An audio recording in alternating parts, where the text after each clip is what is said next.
Sanggar Cerita mempersembahkan Sabda Pandita Ratu.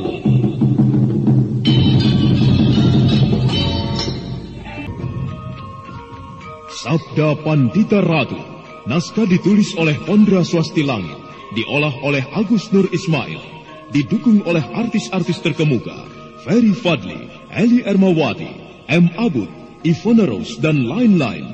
Teknik dan montase, Ibing Arifin, dengan sutradara Dian Pertiwi.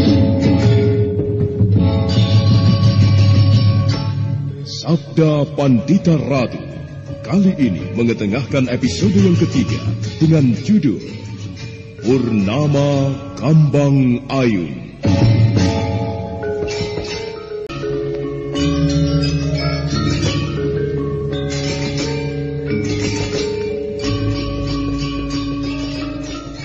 Dengan tatapan mata penuh dendam, Nyai Salindri mencoba bangkit dari tempat persembunyiannya. Namun belum sempat Nyai Salindri bangkit, tangan kuda pandang sudah meraih pundak perempuan tua itu. Nyai Salindri pun kembali pada posisinya semula, sambil menghentakkan tongkatnya ke tanah. Ke barat. Rupanya dua cecunguk licik itu masih berada di sana. Aku masih merasa dendam dengan kejadian tadi, kuda pandang. Bersabarlah. Ini bukan saat yang tepat untuk menghadapi mereka. Sekarang kita sudah terikat janji untuk saling kerjasama. Nah, apapun yang kita akan lakukan harus sesuai dengan keputusan bersama. Aku tidak mau kau bertindak sembrono, Nyai. Lalu, sampai kapan kita akan terus berada di sini? Sampai menunggu saat yang tepat. Percuma kita muncul, sementara Kanigara belum muncul. Iya, baiklah kalau begitu. Oh, kelihatannya orang-orang itu pun sepertinya mengharapkan kehadiran Kanigara. Oh, belum tentu. Sekalipun mungkin, tetapi tidak semua. Kau lihat saja, bukankah kebanyakan di antara mereka adalah orang-orang yang berilmu tinggi? Kuda pandang. Apakah kau sudah melihat bahwa di antara mereka ada Sabalangit? Oh, sepertinya tidak ada, Nyai. Tapi entahlah kalau dia pun bersembunyi seperti kita untuk menunggu kesempatan baik. Iya, kenapa tiba-tiba saja aku jadi merasa bosan menunggu-nunggu waktu seperti ini? Tenanglah, Nyai. Berusahalah sedikit untuk menjadi orang sabar. Aku rasa waktunya tidak akan lama lagi. Air suci itu memang cukup membuat pikiran dan hati kita jadi tegang. Tapi percayalah, kita pasti berhasil memilikinya. Halah, jangan dulu yakin dengan mimpimu. Yang kita hadapi ini bukanlah cecunguk-cecunguk lemah.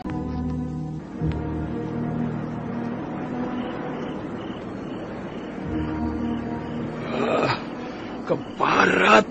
Oh, rupanya perempuan tua itu akhirnya muncul juga. Ya, akan kubunuh si keparat itu. Tahan, Pradata. Kendalikan dulu amarahmu. Suasana seperti ini bukanlah suasana yang tepat untuk menghajar perempuan tua busuk itu. Yang perlu kita pikirkan sekarang ialah bagaimana caranya agar air suci itu jatuh ke tangan kita. Ya, baiklah. Aku memang harus mendapatkan air suci itu. Setelah semuanya tercapai, maka aku harus membalas dendam pada Nyai Salindri dan juga pada Kanigara. Iya, Kanigara pun termasuk orang yang telah mengecewakan aku. Perbuatannya pada sekian puluh tahun yang silam, di mana ia berhasil merebut perguruan pesanggaran dari tanganku. Ya, aku harus balas dengan kematiannya. Dan setelah itu, perguruan pesanggaran harus kembali ke tanganku. Cukup banyak memang rencana yang akan kita lakukan. Tetapi rencana yang satu ini untuk mendapatkan air suci itu jangan sampai gagal. Iya. Seandainya aku gagal mendapatkan air suci itu pun, dendamku harus tetap aku laksanakan. Karena aku tak akan tenang sebelum orang-orang yang membuat hatiku sakit mampus di tanganku. Iya, aku akan tetap mendukungmu, Pradata. Sekalipun nyawaku taruhannya. Bagus. Memang itulah yang aku inginkan. Kau memang temanku yang setia.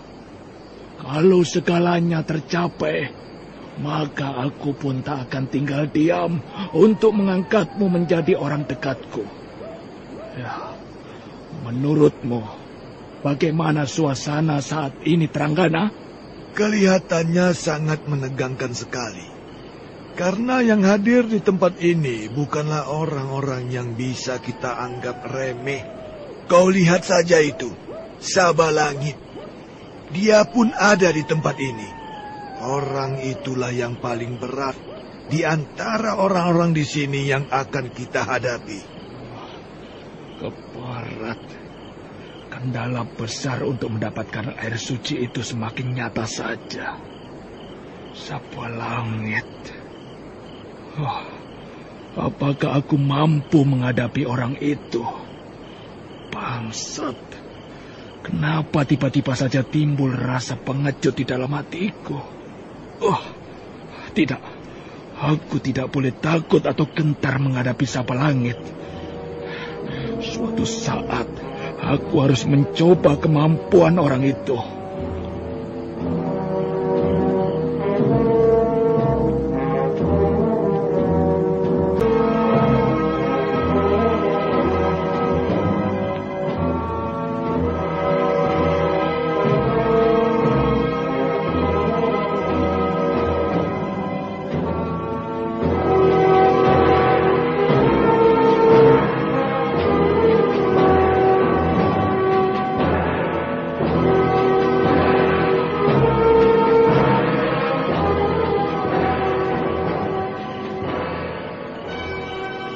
Ayahmu belum muncul, Kensiwi.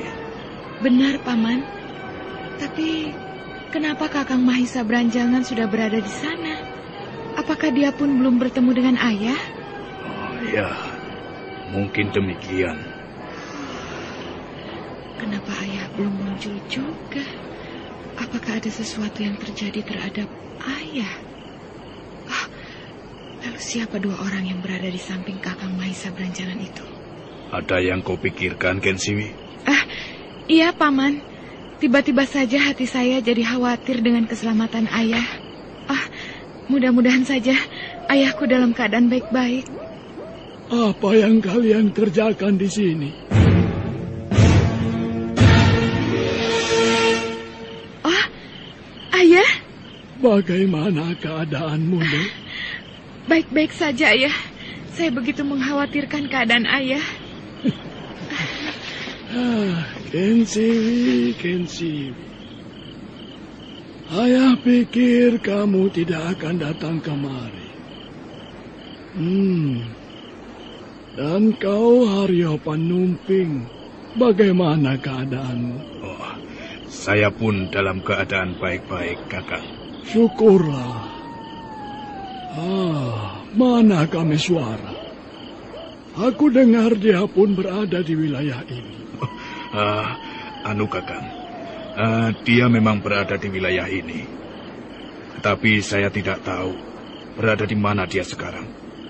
Kameswara lebih memilih jalannya sendiri ketimbang bersama kami, Kakang.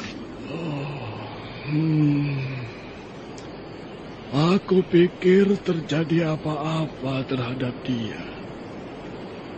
Tapi kulihat kau mengatakan tentang Kameswara agak gugup. Kenapa?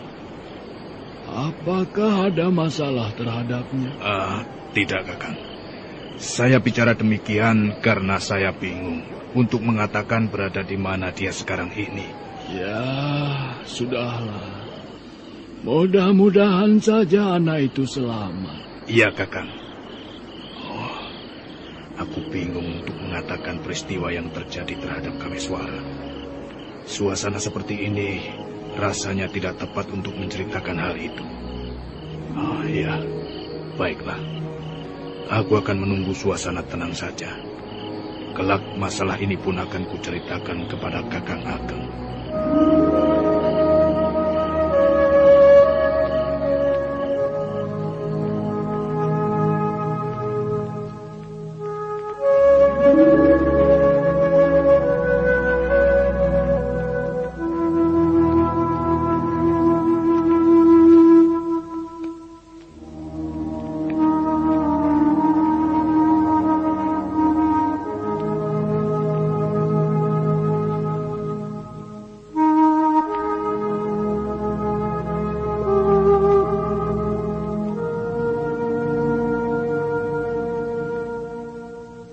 Haryo Panumping sebenarnya ingin menceritakan peristiwa yang terjadi pada Kameswara.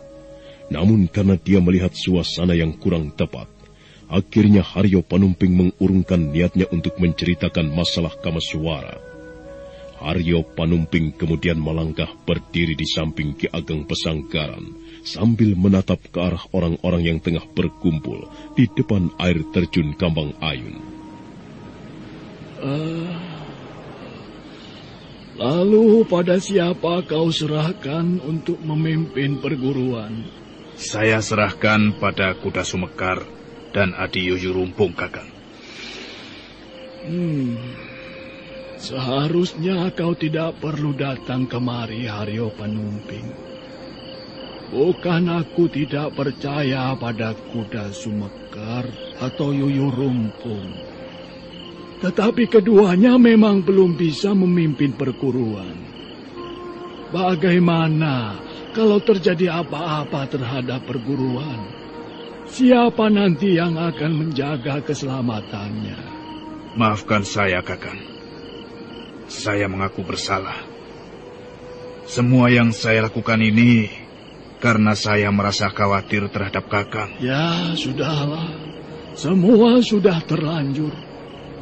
Sebaiknya kalian berdua bergabunglah dengan Mahisa Branjangan. Iya, Kakang. Ayah, siapakah dua orang yang berada di samping Kakang Mahisa Branjangan? Rasanya baru kali ini saya melihatnya. Oh, itu adalah Empu Gandring dan pamanmu Biku Dewa Hastu. Oh, Paman Dewa Hastu dan Empu Gandring. Bukan main. Ternyata pertemuan malam ini telah membuahkan kebahagiaan tersendiri.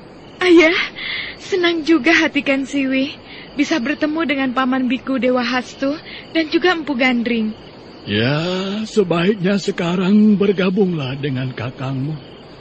Haryo Panumping, ajaklah Ken Siwi ke sana.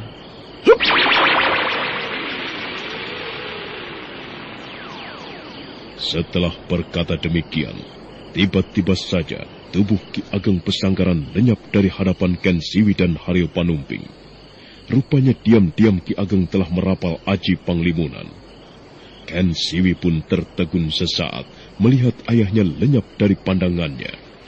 Wah, bukan main. Hebat sekali ajian Panglimunan itu, Paman. Tapi kenapa ayah tidak menurunkan ilmu itu padaku? Juga pada Kakang Mahisa Branjangan dan Kakang Kameswara, Paman. Apakah karena kami bertiga tidak berhak menguasainya? Bukan karena itu. Sudahlah, nanti Paman akan menceritakannya. Ayo, untuk sementara lupakan saja dulu masalah itu. Sebaiknya kita segera bergabung dengan kakangmu. Ayo. Iya, baik, Paman.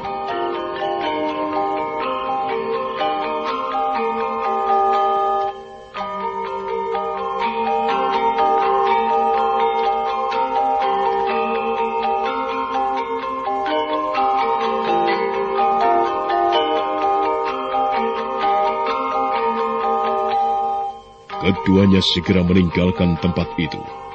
Setelah beberapa saat melewati semak-semak belukar dan rumput-rumput liar, akhirnya Haryo Panumping dan Ken Siwi sampai di atas tebing, di mana puncak air terjun itu berada. Namun baru saja keduanya sampai di tempat itu, tiba-tiba saja terdengar teriakan seseorang cukup keras. Rupanya teriakan itu telah dilampari oleh ajian yang bernama Ajian Gelap Ngampar. Orang-orang yang berada di tempat itu nampak mulai gemetar mendengar teriakan yang mengandung tenaga dalam itu. Anigara!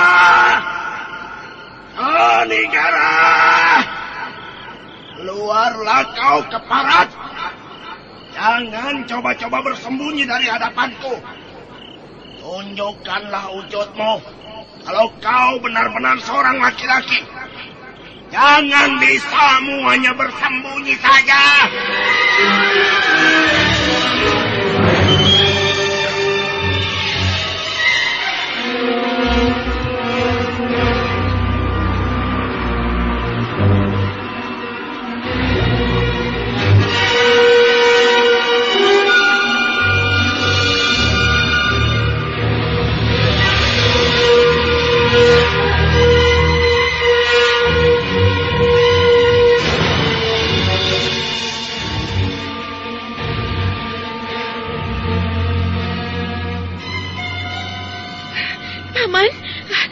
teriakan orang itu sangat luar biasa sekali. Seolah-olah teriakan itu diisi oleh tenaga dalam yang kuat, Paman. Ya, rupanya Saba Langit telah melambari teriakannya dengan ajian yang bernama Gelap Ngampar. Oh, Gensimi, berhati-hatilah. Pertahankan dirimu dengan ajian yang kau miliki. Iya, Paman. Keparat! Rupanya kau memang tidak mau keluar, Kanigara. Jangan coba-coba mengulur waktu, bangsat. Kalau kau tidak mau keluar, maka aku akan memaksamu, Keparat. Rupanya teriakan keras yang dilakukan Saba Langit tak juga ditanggapi oleh Ki Ageng Pesanggaran atau Kanigara. Ki Ageng Pesanggaran ternyata belum muncul-muncul juga di tempat itu. Saba Langit kelihatan semakin geram, teriakannya pun semakin keras, memecah suara gemuruhnya air terjun.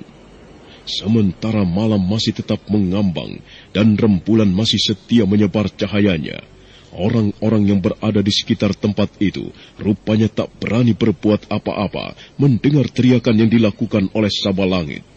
Sambil berkacak pinggang, Saba Langit nampak masih berteriak-teriak memanggil Ki Ageng Pesanggaran. Hai Kanigara, rupanya aku memang harus berbuat sesuatu terhadapmu. Nah, rasakanlah teriakanku ini. Setelah beberapa saat menunggu Ki Ageng Pesanggaran tak juga muncul-muncul, akhirnya Saba Langit berteriak sekencang-kencangnya, pertanda kemarahannya tak bisa dibendung lagi. Suaranya yang kuat dan mengandung tenaga dalam itu menggema ke setiap sudut di wilayah itu. Sementara para pendekar yang berada di depan air terjun yang tidak kuat menerima kekuatan teriakan Saba Langit, satu persatu mulai roboh mengerikan. Darah keluar dari kedua telinga dan lubang hidung mereka. Sementara itu di dalam gua di mana Kameswara berada, dia kelihatan masih bersemedi untuk mengetahui apa sebenarnya yang menghalangi penglihatan kedua matanya.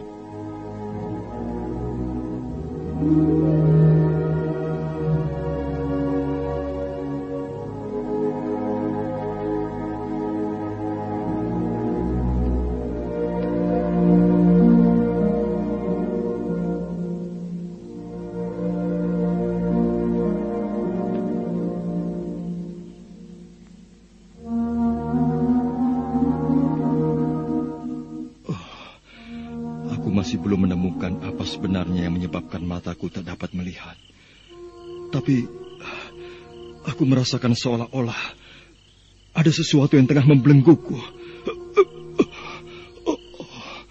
Apa sebenarnya ini? Sulit sekali rasanya kekuatan batinku menembus sesuatu yang mengganjal di tubuhku. Gila, aku sekarang benar-benar tersiksa. Kekuatan ini rasanya lebih parah dari hawa panas yang sebelumnya kurasakan. Aneh. Kenapa tiba-tiba saja dalam benakku melintas wajah cantik Maharani? Tidak. Aku tidak boleh terpengaruh oleh bayangan apapun. Aku harus tetap memusatkan pikiranku untuk melawan kekuatan yang sedang membelenggu tubuhku.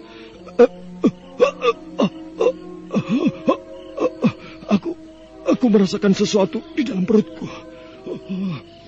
Kenapa tiba-tiba saja aku merasakan isi perutku berputar teraduk?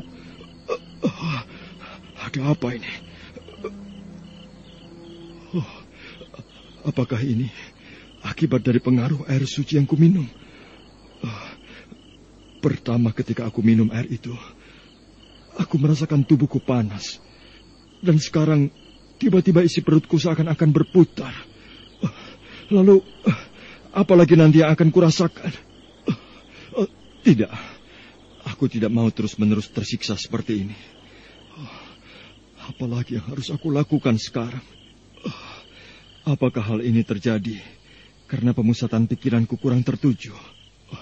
Baiklah, aku akan bersemadi lebih baik lagi. Dan aku akan memusatkan pikiranku pada satu titik yang tertuju. tergulung tak tentu arah. Para pendekar yang berada di sekitar tempat itu pun mendadak tercengang. Lagi. Tapi kelihatannya kabut ini menyebar seperti tidak beraturan. Aku pun merasakan hal itu. Kenapa orang aneh itu melakukan hal ini lagi? Bukankah sekarang adalah bulan purnama, saat kabut-kabut ini harus sirna? Apakah kabut-kabut ini pun adalah akibat dari ajian rembulan kalangan? Ya, benar. Kabut ini memang berasal dari ajian rembulan kalangan yang digelar. Teriakan Sabalangit pun tiba-tiba saja lenyap, seperti ditelan gulungan kabut ini. Iya, barangkali dengan munculnya kabut ini, mulut Sabalangit telah dibungkamkan. Ya, itu memang lebih baik daripada dia menjatuhkan korban lagi dari para pendekar yang tidak mempunyai ilmu tinggi. Paman, menurut Paman, siapakah di antara Sabalangit dan orang aneh itu yang paling hebat? Entahlah, Paman tidak tahu. Tetapi yang jelas keduanya mempunyai kehebatan yang berbeda.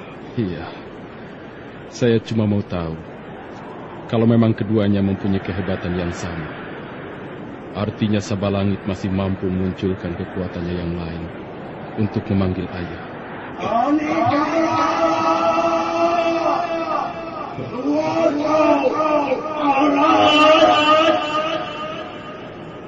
Paman, dengar suara Sabalangit lagi. Aduh. Aku tetap akan berteriak kalau kau tidak muncul juga. Rasanya hatiku kalau belum berhadapan langsung denganmu. Anigara, apakah kau tuli bangsa?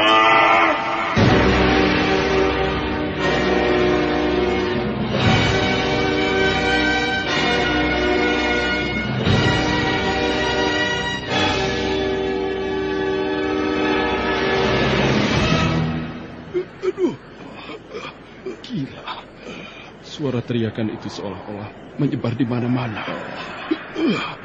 Dan aku terasa sakit, Paman. Sepertinya Sabalangit benar-benar telah meningkatkan kekuatan tenaga dalamnya. Rupanya ajian gelap ngampar yang dipergunakannya semakin ditingkatkan tenaga dalamnya. Keadaan ini cukup berbahaya, Beranjangan.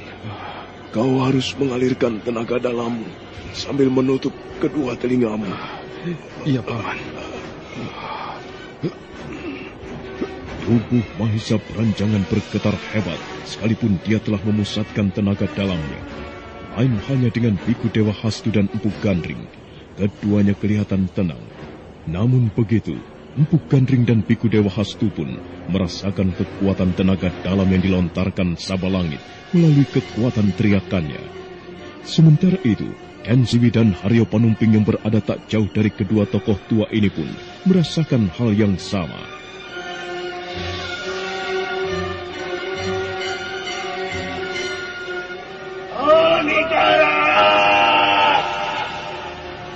Anigara!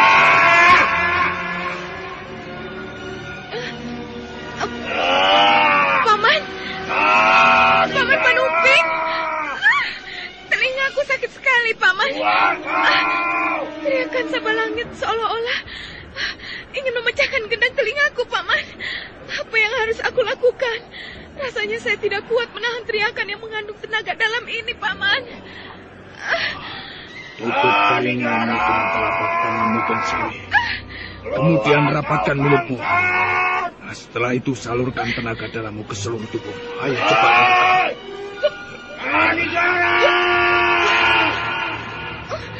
Paman! Keluar kau bangsat! Paman, saya tidak kuat lagi. Telinga saya merasakan akan pecah, Paman. Bertahanlah, Kenzi.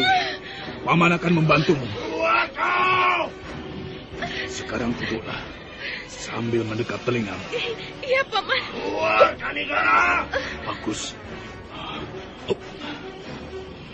Tarik napasmu dalam-dalam.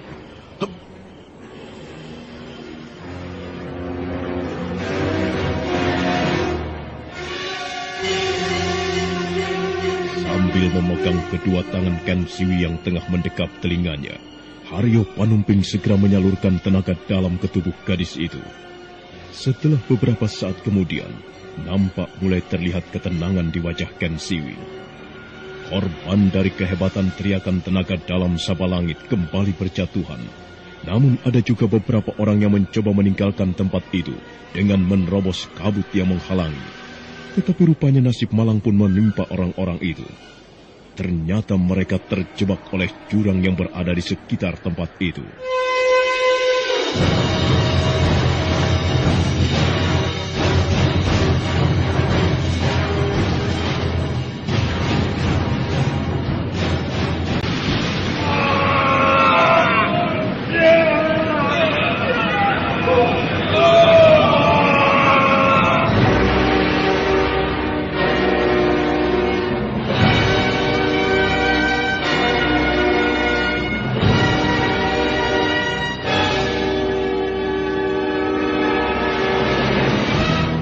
Aku mendengar beberapa orang menjerit, Paman. Sepertinya mereka terjebak oleh jurang yang menganga, Paman. Iya. Kelihatannya mereka mencoba meninggalkan tempat ini. Tapi rupanya mereka tidak melihat suasana di sekitarnya karena kabut yang tebal itu.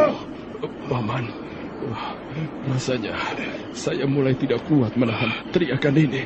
Telinga saya mulai nyeri sekali, Paman. Aturlah pernafasanmu, Beranjangan. Iya, Paman. Paman akan menyalurkan hawa murni ke tubuhmu agar kau dapat menahan teriakan itu. Iya. Ayo, pusatkan pikiranmu pada satu titik. Iya, Paman.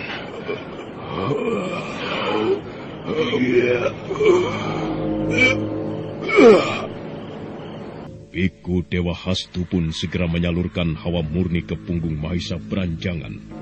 Tetapi ketika suasana itu tengah berlangsung, tiba-tiba saja terdengar teriakan lain yang juga menggelegar keras. Tetapi walaupun begitu, teriakan ini tidak mengandung tenaga dalam. Cukup, Sabalangit! Jangan kau rusak suasana di tempat ini dengan menjatuhkan korban dari kekuatan suaramu. Kalau kau memang ingin bertemu dengan aku, muncullah! Muncul! Berdebah busuk. Kenapa bukan sejak dari tadi kau muncul? Hentikanlah teriakan di Sabalangit. Sebaiknya muncullah di hadapanku. Lalu katakan apa yang kau inginkan. Baik. Tapi jangan coba-coba menipuku dengan bersembunyi di balik ajianmu. Langit kemudian melesat dari gumpalan kabut yang menyelimutinya. Sementara itu, ketika kabut itu semakin tebal, tiba-tiba saja dari arah barat terdengar suara angin yang menggelegar.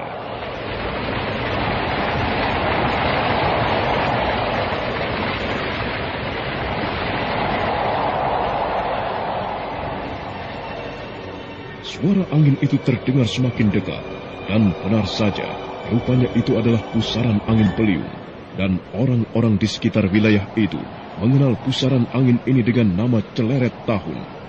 Angin itu terus berputar-putar melewati daerah yang berkabut, dan dalam sekejap saja, kabut itu pun lenyap bagai terhisap, dan suasana kembali seperti semula. Untung saja posisi kita dalam keadaan yang terlindung, Ken Siwi. Kalau tidak, maka angin itu pasti akan menghempaskan kita. Bagaimana sekarang telingamu, Ken Siwi? Sudah agak mendingan, Paman. Rasa sakit itu mulai agak hilang. Syukurlah. Rupanya ayahmu sudah muncul. Aku dengar tadi beliau tengah berbicara dengan Sabalangit. Apakah kau juga mendengarnya? Ya, iya, Paman. saya juga mendengarnya. Apakah ayah akan berhadapan dengan orang itu? Ya, sepertinya begitu. Oh, Kensiwi, kau lihat itu? Diakah yang bernama Sabalangit itu, Paman? Ya, kita lihat saja apa yang akan dia lakukan.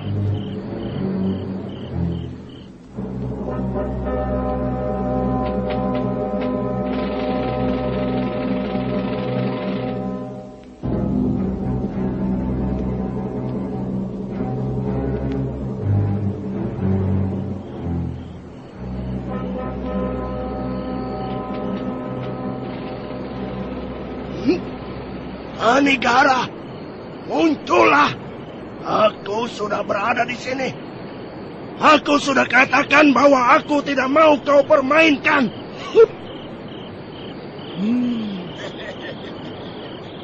Kau terlalu menurutkan amarahmu, Sabalangit.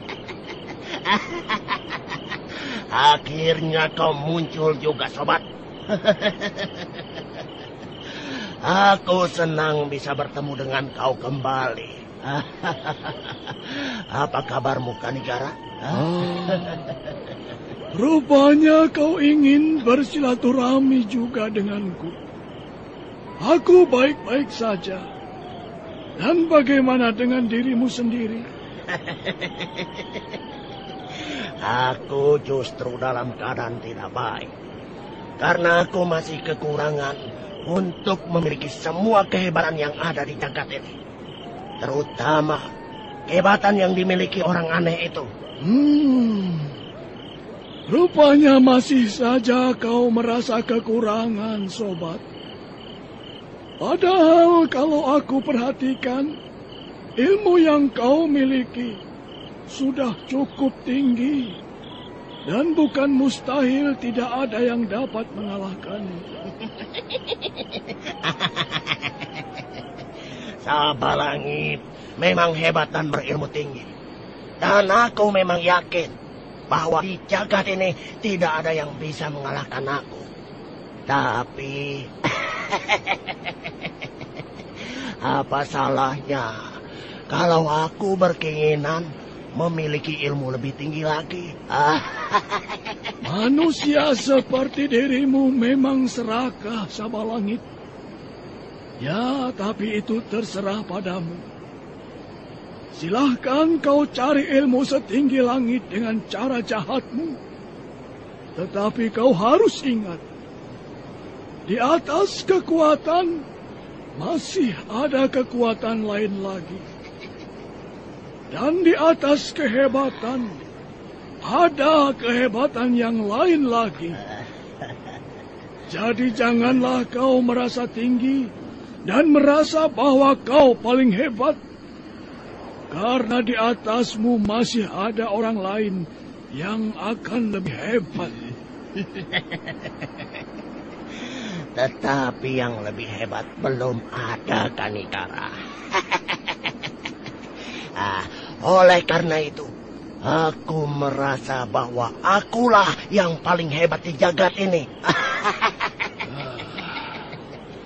Sabalangit, lalu kau dapatkan dari mana ajian gelap ngampar itu?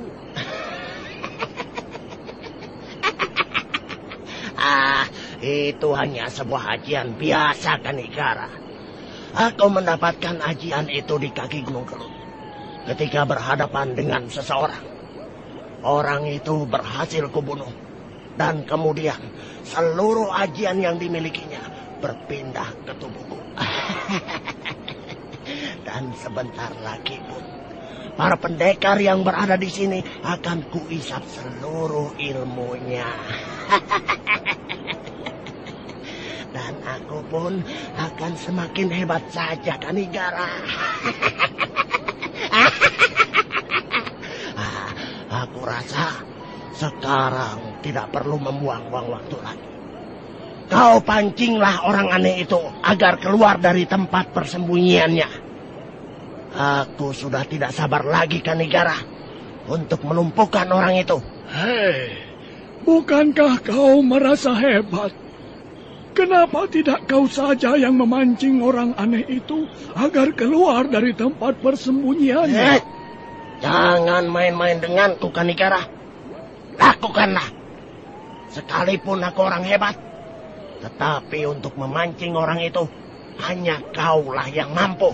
Kalau aku tidak mau memancing orang aneh itu untuk keluar dari persembunyiannya, lantas apa yang ingin kau lakukan? Keparat. Rupanya kau memang sengaja ingin memancing-mancing kemarahanku. Lihat ini, Kanigara. Hup, hup, hup.